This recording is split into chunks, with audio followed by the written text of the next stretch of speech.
Well, thank you very much, Mr. Chairman.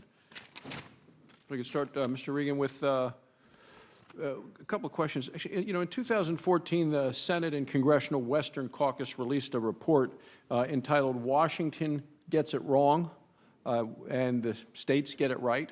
It's a report on state environmental stewardship and run through what happens nationally as well as what's happening locally and how we think that the states continue to do a much better job than Washington. It highlights the significant boots on the ground in terms of biologists, scientists in states in the West like Wyoming.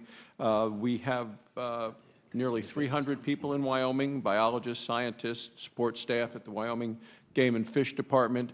They live and work in Wyoming, not in Washington. They live where the species live. There are people in my state that have pledged to protect our species, including the gray wolf population.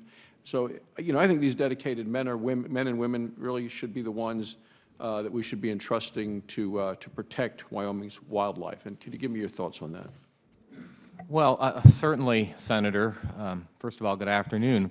You know, we certainly agree that state Fish and Wildlife Agency managers are on the front lines of enforcement and delivering fish and wildlife conservation in this country. That's what the association's all about, trying to make sure no harm is done onto that principle, that delivery, and that conservation effectiveness for the future.